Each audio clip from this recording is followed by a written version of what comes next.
Good afternoon, everyone. I'm Nicole Henderson, Editor-in-Chief at The Word, and I'd like to welcome you to today's webinar. Today's session is called What Service Providers Need to Know About DDoS Attacks, and it will be presented by Tim Matthews, VP of Marketing for Incapsula. Before I hand it over to Tim, I wanted to let you know that there will be some time for questions at the end of the presentation, but you can ask them throughout the session as well using the question function in the webinar software. You should see a box on the left side of your screen where you can ask questions. If for some reason you can't see that box, there is a red Q&A button at the bottom that will make it appear when you click on it. If you ask a question and it doesn't get answered because we've run out of time or maybe it's a bit too specific, somebody will reach out to you by email after the webinar. Finally, there will be a video archive of the webinar available if you want to rewatch the presentation or share it with someone else. It will be in the archives at theword.com/webinars by the end of today, so make sure to check that out. You should also get an email with a link to the presentation. Okay, let's get started. Welcome, Tim. Thanks so much for joining us today. Great. Thank you, Nicole. And thanks, everybody. When I thought about the title for this talk, I chose this one because a lot has changed, even in the last year, as we look at the landscape and how DDoS attackers are impacting online businesses. We thought that it would be useful for service providers to really understand, both from a perspective from the customer as well as their own service provider perspective, to see how it could actually impact their business, both in a negative way, of course, but also as an opportunity to grow their business and the services they offer to their customers. So today, we're going to look at 4 questions, and I'm going to try and answer these as well as others that you might have. But really they're this. How is the landscape changing? DDoS attacks, which are distributed denial of service attacks, have been around for a while. But like a lot of technologies, the scale of the internet and the cost of technology has also impacted the tools that attackers have. And so the attacks themselves and how they're happening and the scale at which they're happening are all changing, so we'll cover that. So what impact would it have on a hosting provider and its customers? Obviously, hosting providers or service providers themselves can be attacked, and sometimes you just have a very prominent customer who can be attacked for a variety of reasons, and it's going to impact not only you but all of your other customers. We're going to cover that as well. And then how can you think about preparing yourself? There are a lot of different ways to prevent DDoS attacks, and we'll cover that and go through a checklist, both a technical and a business checklist of the kinds of things you need to consider when you're picking a technology. And then we'll actually go through a real example, one of our partners, IWeb, and take you through their decision process and how they ended up using Incapsula, not only to protect themselves, but also to actually add a service that they're able to sell to their customers. Okay, let's just talk quickly about what a DDoS attack is. You have a website, you have legitimate traffic, and you have an ISP.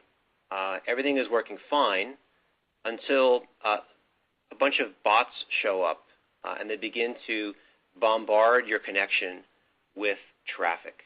In a nutshell, that is a denial of service attack. It is the blunt force instrument of attacks. All they're doing is flooding your pipe so nobody else can get through anymore. And it can have devastating effect. It's just the same thing as your site going down, because effectively nobody can reach your e-commerce site, your online store, your web app, your SaaS application, and of course, as service providers, your customers will not be happy if you or one of your customers gets attacked and effectively all of their sites are unreachable. So they make the website completely inaccessible. And obviously, I think for almost any business today, availability is important, whether it's literally for commerce, for SLA, for availability of an app, or in some cases just merely brand damage. Having a website that goes down for a long time actually is newsworthy, depending on the industry, and can have a really negative effect and cause a PR black eye for a lot of companies. And so what we like to say is everybody needs to have a strategy. You can pick your own solution for how you prevent DDoS, but as I'll show you, DDoS attacks are a reality. Effectively, they're very cheap to mount for the attackers. They can, in a variety of ways, make money, and so they are going to happen. And in fact, just today we released a survey where 90% of our surveyants said they'd been attacked at least once in the last 12 months. So it's become an unfortunate reality of doing business online. Like a lot of other things, you just have to be prepared for it. Think of it like insurance or preparedness.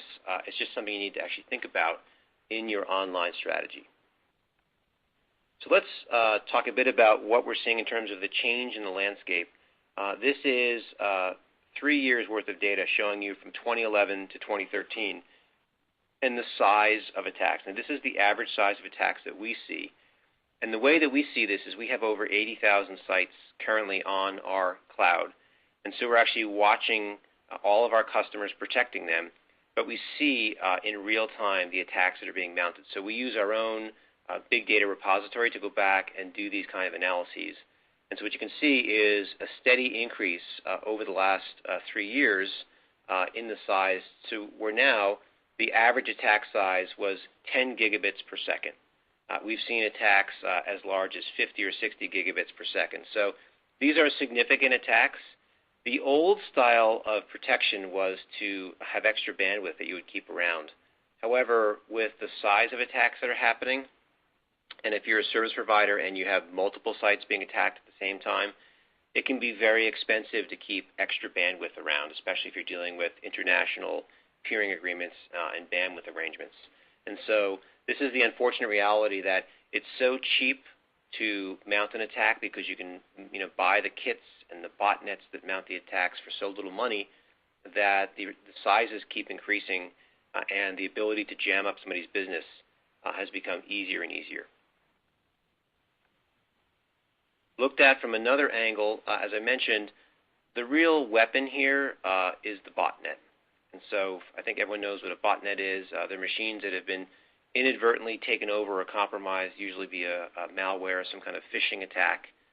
And attackers use these, they rent them usually from what's called a bot herder, and they use these to mount attacks. And they're very efficient because they're cheap, they're distributed, they come from all over the place, and so it's hard to simply block a single IP range or a country. And so what we've seen is the number of DDoS bot visitors, people who are coming to sites that are bots, has increased by more than 240%. So this was 2013 versus 2012, a study we announced earlier this year. And so we're seeing a lot more bots that are out there under the control of people mounting attacks. And why this is important too is because it's very hard sometimes to distinguish between a bot and a human. And we're seeing that bots are getting smarter. And so a lot of them still are pretty primitive, and there are ways that you can filter them out with the right technologies. But now we're seeing bots that can accept a cookie, so they're looking like a real browser. We're seeing bots that can execute JavaScript, so they can look like a legitimate browser running JavaScript. And so we expect to see in next year's survey advancement in the state-of-the-art in bots to where it's going to be harder and harder to distinguish based on just a technical profile whether a connection is coming from a bot or a human. And so we're going to have to keep advancing the state of our detection capabilities. So really important to take away from this that you can't just over-provision bandwidth because it's very expensive now because attacks are getting bigger. You can't simply block IP ranges because these bots are distributed and they're very sophisticated. So you need a strategy to deal with these bots and these attacks in a way that is keeping up with the technology change. DDoS attacks have been around for at least 15 years on the internet, but a lot has changed in how they're being mounted. Let's look at a couple examples. I mean, I could have picked probably from 50 companies that have hit the news. These are some very prominent SAS vendors. You probably know some of these companies that rely on being online. Meetup, the whole point is to be a platform for people to socialize and organize. They were attacked. Basecamp, a very popular project management tool. Vimeo, a very popular video hosting. Bitly, a link shortening tool. These are just a few of the examples from the last year. And these companies typically can actually measure the impact of being down by the minute. And they know that it's quite expensive. We, in fact, have done a study this year which says that the average per hour cost of being down is $40,000, and that was done in North America, so U.S. and Canada.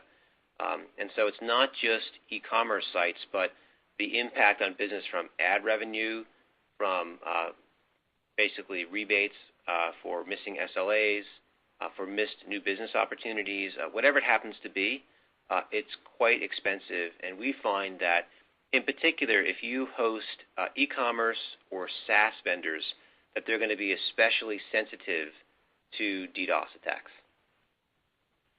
Okay, let's take a look now at what it really means to a hosting provider. And I like to think of the impact really in 4 ways. The first is pretty obvious, the availability of your service. It is possible with some of these more advanced attacks that simply your availability could be wiped out by a very large DDoS attack, depending on how much bandwidth you've got provisioned. And so obviously not being available as a service provider or ISP, not a good thing. Probably more likely, though, is you're going to have an SLA impact where your network is going to be impacted by an attack. I should point out, too, that it's not simply flooding your network, your Layer 3 and Layer 4 connections, which was really the old way of doing DDoS attacks. What we're seeing now is attackers are mounting attacks that look like legitimate website or web app connections, so look like a browser. And so quite often they're actually keeping something busy, keeping an application busy in a variety of ways. And so it's not just flooding, but it's also pretending to be a legitimate user and making bogus requests, repeated downloads of large files or videos, for example, over and over and over again. So there are pretty advanced ways that they could take down, for example, either a portal or one of your customers' applications that could impact the overall resilience of your data center, of your network. The third one is related. We call this the noisy neighbor problem. So this comes from when you live in an apartment or a neighborhood with not a lot of room between the houses. Somebody's a noisy neighbor. It causes problems for everybody. It brings down the value of the neighborhood, or it makes the apartment complex less attractive. This is hard for service providers for a couple of reasons. Obviously, for example, if you have a gaming site or some kind of site where, for example, a company has made some negative statement in the press and is going to be the victim of hacktivism, which is where someone's coming after a company because of their public views, an organization like Anonymous, for example. What will happen is that you might have 1,000 customers. 999 of them are doing just fine. One of them makes a statement in the press that angers some group, and they become the noisy neighbor because then they get attacked. And then there's a cascading effect because they impact the performance of your platform, your service, your network, and they impact the SLA. But the other thing is, so what do you do? If one of your customers is attacked and they become the noisy neighbor, how do you deal with that situation? What's your policy? Do you have a policy for someone who gets DDoSed? How do you deal with them, right? And so you have to think about the contractual arrangements with your customers who become noisy neighbors. And they might be good long-term customers, and what is your strategy, what is your policy for dealing with them? And obviously customer churn is related. If your site is not reliable, if you violate or miss your SLAs, if you have one or more noisy neighbors, then you could see a lot of customer churn. So an industry that gets attacked a lot is the gaming industry, so video games, massive multiplayer online games. And so you may be looking to attract more and more of those businesses. What we've seen is there's a lot of competition in that business. And unfortunately, some of the less scrupulous companies will actually attack their competitors. These are typically not the game publishers. These are typically the people in the ecosystem who are running tip sites or virtual good exchanges. And so it can be a problem for you if you attract a lot of those type of customers without a mitigation strategy, and then you might see a cascade effect where a lot of them get attacked. Or, for example, there was a threatened attack last week on the banking industry, which didn't actually happen. Anonymous threatened to go after banks for general distaste with how they had dealt with the financial crisis.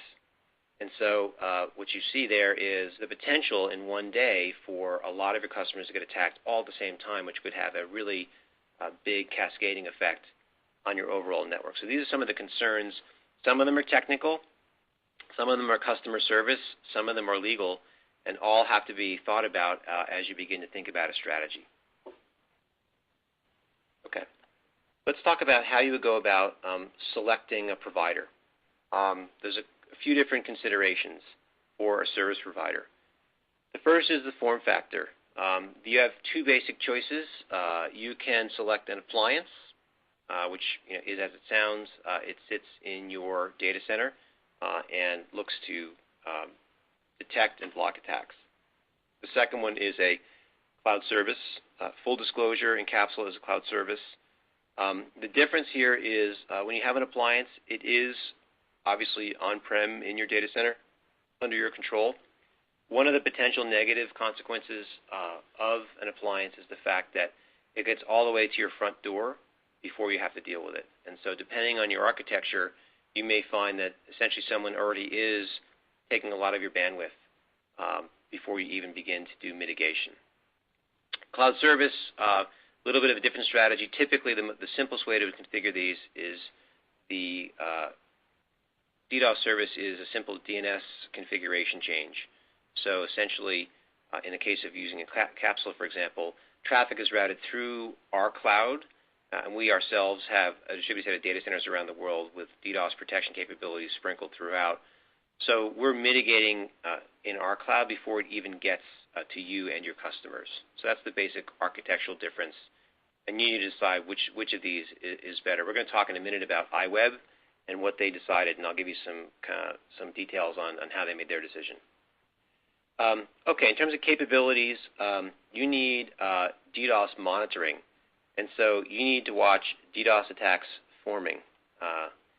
What this means is, like I said, you may see a pattern of attacks on an industry or a geography, and so you want to be able to get advance warning from your provider to see what's happening out there in the world. The other, obviously, advantage here is that when you have a technology that does DDoS monitoring, not only can you watch for attacks, but if new types of bots, for example, are introduced, you can write a rule for one attack that you see and then propagate that to protect all of your other customers. So if you're watching attacks, you won't get blindsided when that attack might be targeted at you or one of your customers.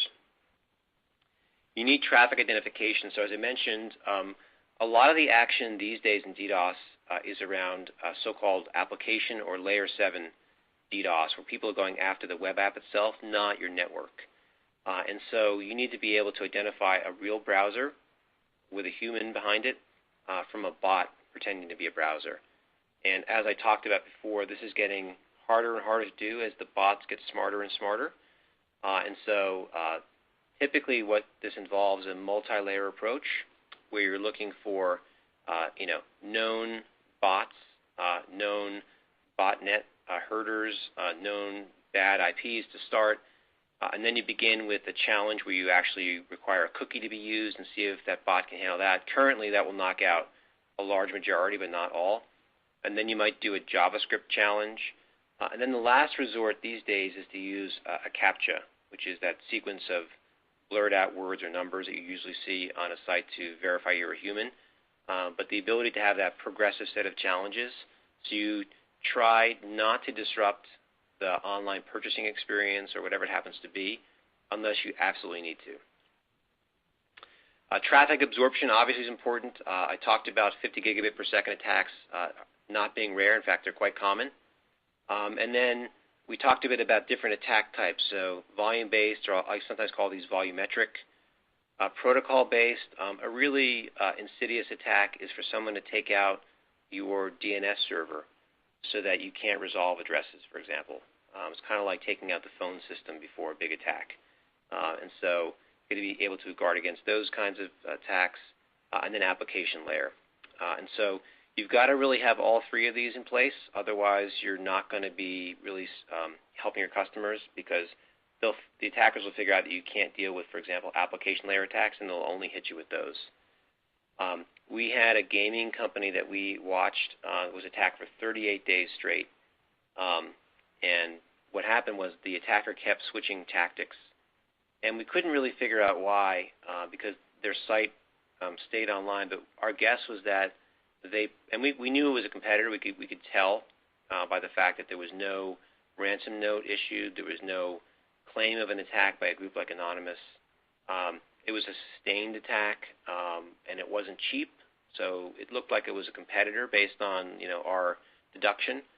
And what was interesting is that it lasted for so long. We were trying to figure out why, and we think that a competitor was trying to inflict what they thought was financial damage. They presumed that the competitor was paying for the amount of traffic going their way, and that they're trying to just run up their bill, which wasn't the case, but it appeared that way. So you need to be able to absorb lots of different kinds of attacks that might come sequentially over a long period of time.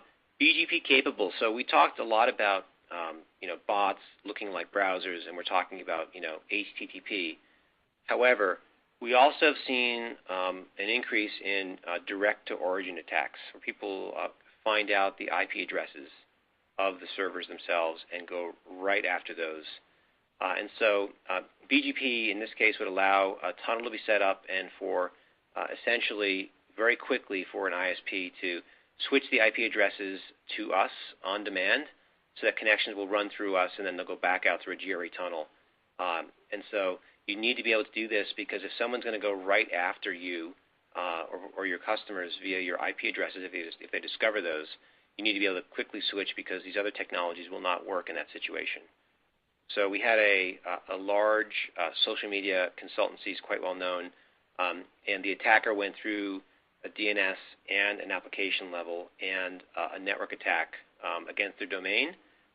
And when that was blunted, then they switched over to a direct origin attack against their IP addresses. And so you need to be, and you don't want it to be running this way all the time for obvious networking reasons, but you need to be able to switch over to defend it against the attack and then switch back again when it subsides. There is the always-on versus event-based, and so the question is how fast can you switch over? Do you want to wait until the attack starts to begin mitigation? That's a consideration. You may decide that you're going to offer an on-demand or event-based protection system. That really depends on your customers and whether or not they're comfortable with some amount of latency and unavailability in that situation. Price is an obvious one, and I don't necessarily just mean like competitor A versus competitor B, but are you going to be, over-provisioning traffic, servers, hardware? What's your strategy and how are you going to deal with the different kinds of attacks? And then staffing requirements. If you are not an MSSP, do you have staff to monitor for DDoS attacks and know when to switch over and how to deal with your customers' networks? Do you have people who are capable of watching for botnet attacks or DDoS attacks? So it's not just the hardware. There's quite a bit of staffing and skill set consideration as well. So let me give you a real-life example. You may know a company called IWeb. They are a Montreal-based hosting company. They're focused on the SMB market. They've got over 35,000 servers.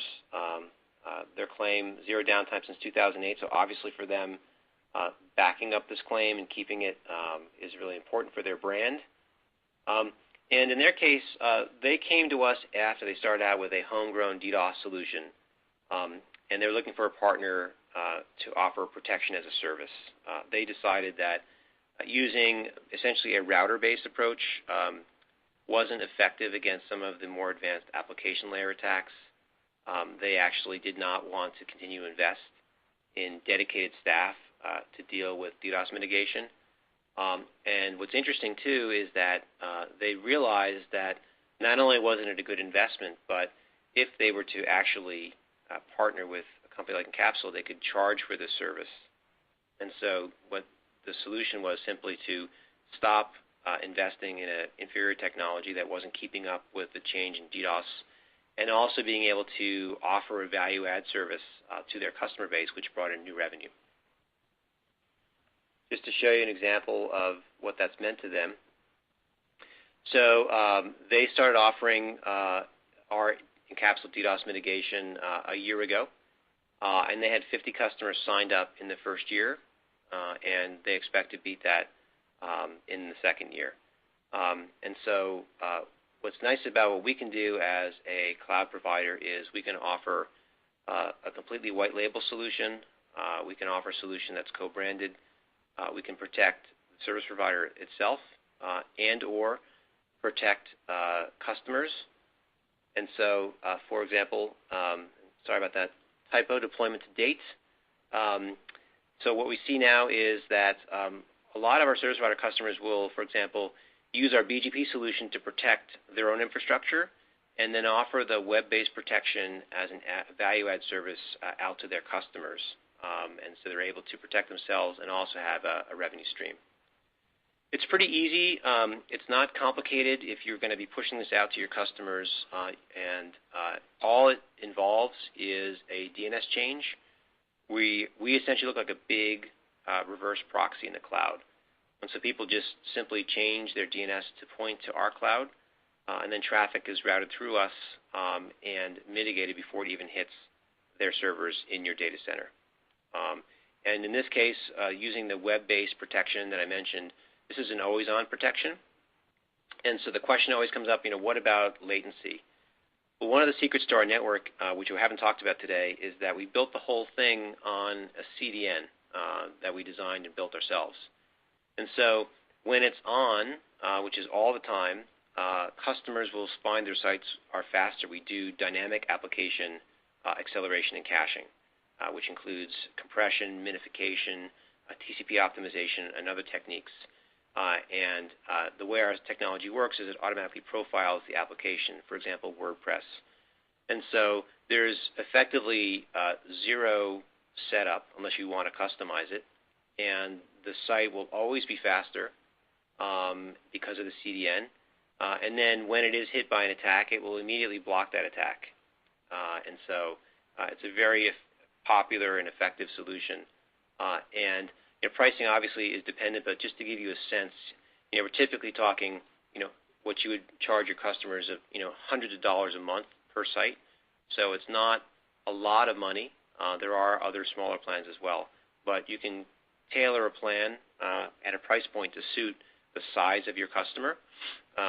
We have customers who are paying us, on the order of $50 a month for, small companies, small sites. And we have, Global 2000 companies around the world with hundreds of sites with very large bandwidth requirements who are paying us hundreds of thousands of dollars per month. And it's completely scalable. It just depends on the needs of the customer. And in general, we think that IWeb is pretty happy.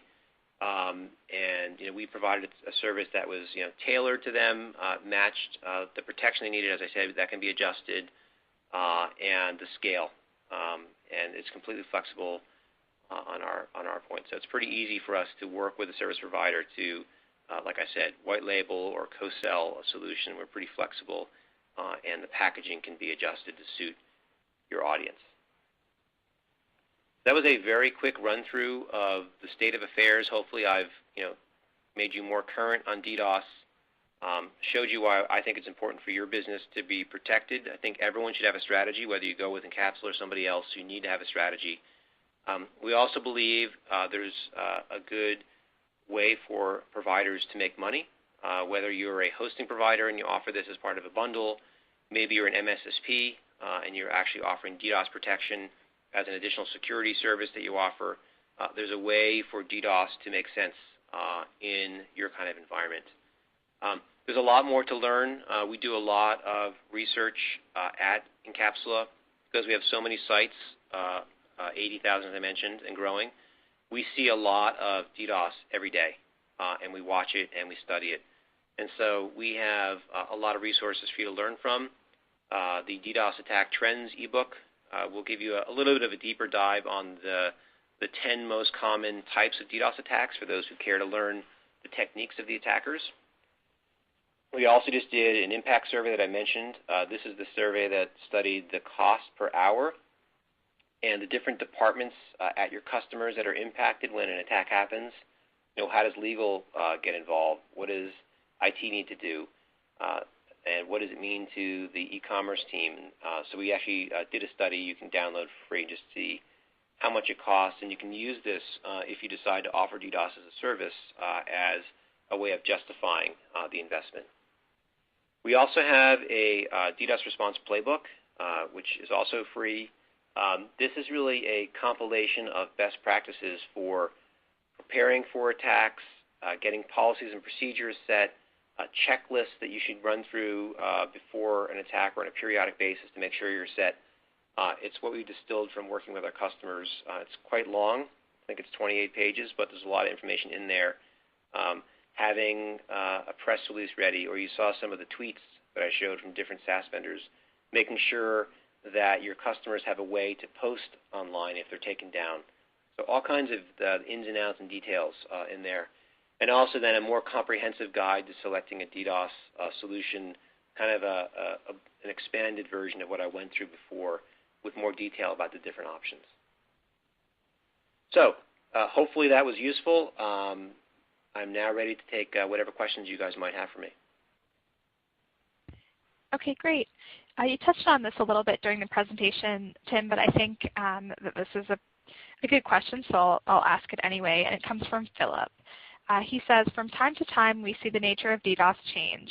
1 month it's NTP, the next DNS amplification, etc. Do you observe similar trends? Any explanation?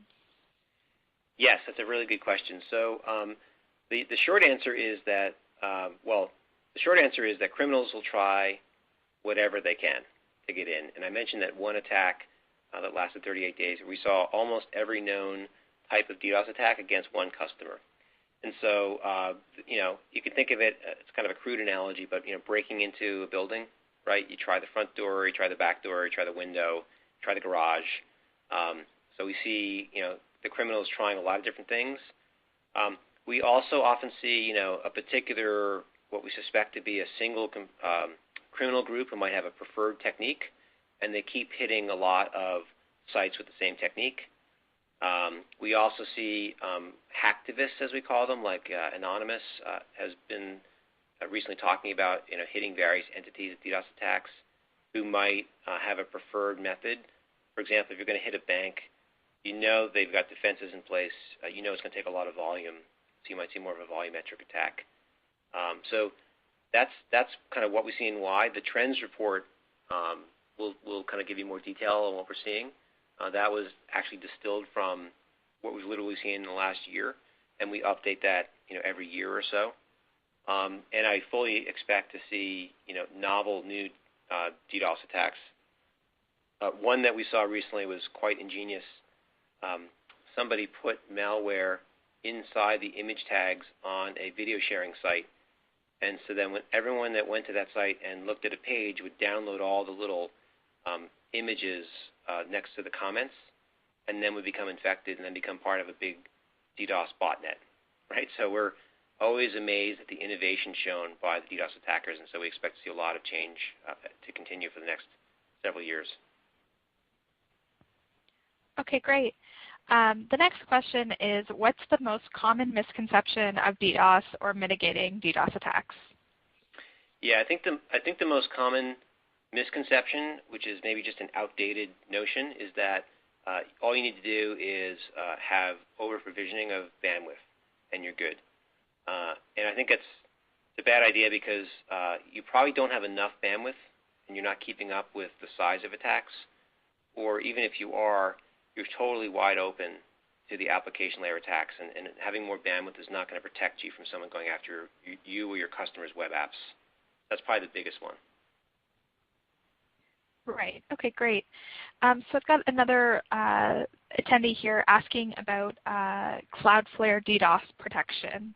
So the question is, I guess, just asking you what about CloudFlare DDoS protection, and I guess what you think of it.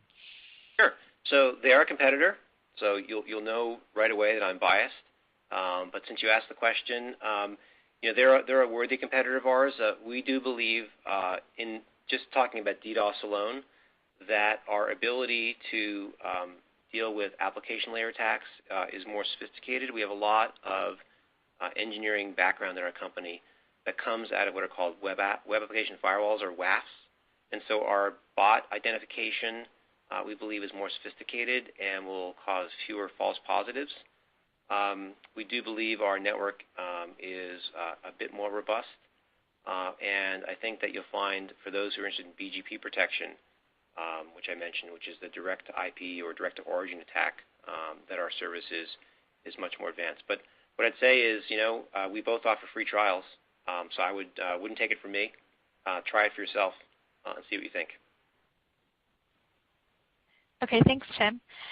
Just a reminder, if you want to ask a question, just go to the Q&A screen right next to where you see your slides, and you can just ask your question there, and I'll see it, and I will ask the question to Tim. So the next question here is, it seems like a lot of people think most attackers are in Russia or China. Is that accurate, or is it spoof traffic for the most part? So first of all, we know for sure that there are criminal syndicates operating out of Russia. This is not something that we discovered. It's, you can go look online and find out about it. And I do believe also that people are taking advantage of that and routing through Russia in particular, and also through China. I think it's somewhat of a misconception, if I can read into the question a bit, if you only block traffic from Russia and China, that you're safe, because there are criminals all over the world, right? Not just in cybercrime, but every kind of crime. And a lot of the guys who are going through Russia or China trying to just cover their tracks or mask their true IP locations. And so we think they're coming from all over. We've seen attacks coming from all over, not just from those countries. And thinking that you can, maybe going back to your misconception question, only blocking IP addresses from those countries is not sufficient for protecting your application or your customers' applications. Okay, great. We've got a few more questions here. Has there been a recent increase in attacks in the last 2 weeks? So I can't say that we saw a specific spike in attacks in the last 2 weeks. However, the person may be referring to the anonymous threats, the threats bought from Anonymous, or the hacktivist organization. So they did specifically threaten financial institutions. They threatened a few government entities. And so sometimes what happens is you get high-profile hacktivists going after high-profile targets, and it gets covered in the press, and people presume that just means there's an uptick. But sadly, there's cybercrime happening every day, probably right now, and DDoS attacks happening all the time. We have seen a year-over-year volume increase.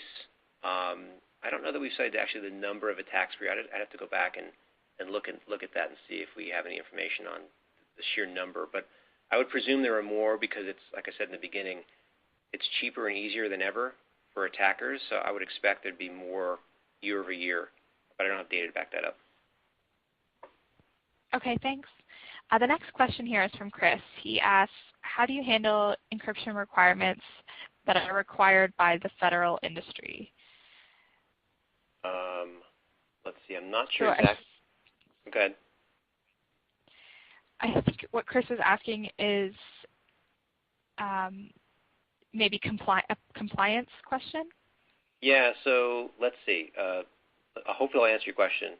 So first of all, if we act as a proxy, so if we're talking about HTTPS traffic, like any proxy, us or any other, what we'll do is we'll basically break the SSL connection at our network, and then we'll re-encrypt back to the origin server using your or our own certificate on your behalf. So that does take place. I will say that our network is PCI compliant, and you didn't exactly ask this, but if you're asking about FFIEC requirements, which there is some talk about requiring DDoS mitigation as part of that. But if I didn't answer that exactly, you have my Twitter handle. You know where to find me. Feel free to just drop me a note. I'll get you a better answer. Okay, great. Thanks. The next question is, where are your scrubbers located? Okay, good question. So we have 21 POPs around the world, going on 30. So instead of listing all 21 right now on the phone, if you go to Incapsula.com on our homepage, you can see a map of where our every POP of ours is effectively a scrubbing center, and so we distribute and anycast the traffic across the globe. So think of it as right now 21 scrubbing centers going on 30, and we've got them in North America, Europe, South America, Asia. But if you want to see exactly where they are, if there's one near you, you can look at the map on our website and see exactly where they are. Okay, great. The next question we've got here is from Ben, and he asks, is there a specific service or industry that gets targeted more? Yeah, so it's hard to say exactly like on a vertical, like a typical, like a SIC code or an industry code, but I'll tell you, off the top of my head, some of the top targets that we see. E-commerce is a big one. SAS is a big one. Any kind of financial exchange, especially even these days, Bitcoin exchanges get hit a lot. Gaming sites, both gambling as well as I mentioned earlier, kind of video game or multiplayer game, those are all really common. But that being said, we've seen fast food chains, we've seen manufacturing companies. What I will say is, we think it's very common for competitors in gaming and in online exchanges to hit other competitors. So that we believe that is very common in those industries. We see hacktivism more targeted against governments, banks, but even, for example, we had a fast food chain where the CEO made a comment about a social policy that was controversial, and so they got targeted. And so in that case, it depends on the position of your company or the kinds of things your CEO says, for example. In terms of, we didn't talk a lot about this, but a very common tactic is to send ransom notes. So the game is you rent a botnet for $500, and then you send out 20 ransom notes for $500, and you think that maybe you might get 2 or 3 people to pay you. And in those cases, they're simply typically going after geographic regions or IP ranges indiscriminately. So there's no real contemplation of the industries. Right. Okay, great. So the next question is related to price. So how is DDoS priced, and how does a service provider know how much protection they need? Good questions. Okay, so the simplest example, or the simplest way to describe it is DDoS protection from a service provider like us is typically priced per month per site, and then there's also a bandwidth addition if you feel you might need extra bandwidth protection. And so, just to give you a sense, an individual blogger, like Tim Matthews, could get a free plan or might be paying $50 a month for enough for a blog. A small business might be paying on the order of $300 a month, something like that. And then, like I said, some of the big multinationals with thousands of sites, I should say hundreds of sites and big bandwidth concerns, might be paying, on the order of, trying to do some quick math in my head here, on the order of $50,000 a month. So, it can scale quite a bit. So really, it's very flexible depending on the needs of the customers. How you know how much you need, well, there's, how many sites is a pretty obvious one. You can contemplate, how much traffic is currently running through your site, and we could advise you on the types of attacks that we see and how much protection you might need. We actually do that with our customers. If you wanted to see our pricing, it's on our website at Incapsula.com, so you can see literally what the plans are and what you get. But it's a pretty broad range, and it depends mostly on the number of sites and then bandwidth. Okay, great. So the next question is kind of related. It's how much can I charge my customers for DDoS? Good question. So what I would basically just go back to my previous answer. So that's kind of the market rate for DDoS protection, what I just summarized. And so you wouldn't want to charge more than that. And so the way we typically work with resellers is like any other reseller that we sell to them at a discount, and then they resell to their customers at a market rate. And so that's the simplest answer. So if you go to the pricing page I just mentioned, and you look at what we charge customers for our online plans, which are no salesperson involved, person puts a credit card down. So those are the current market rates for DDoS that you would look to charge your customers. Okay, great. So the next question is, you mentioned web traffic, but what about web sockets and custom UDP TCP protocols? So let's see. I'm trying to think what the question actually is. So maybe I should take that offline if the person wants to get to me, but if I can give a general answer, we do charge by site and by bandwidth. And assuming that those protocols run over the same networks, the bandwidth is going to obviously be contemplated. But I think there might be a more detailed question there, so maybe I'll take that offline and get a better answer to it. Sure, no problem. And I'm just going to pull up Tim's information here on the slide. So he's got his Twitter handle there for you to reach out as well. So the next question, is it ever the case that a hosting company protects itself and resells DDoS to its customers? The answer is yes.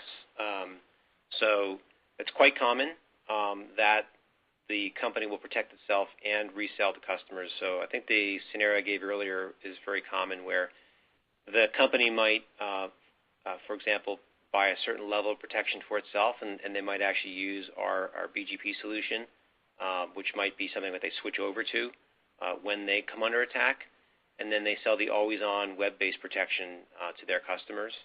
That's a pretty common scenario. And the nice thing, too, and this gets back to how much can you charge, because our service actually offers not just DDoS but also website protection and acceleration. You're offering more than just, you're effectively offering more than just DDoS. You're offering a whole package, which is, I think, highly valued by customers.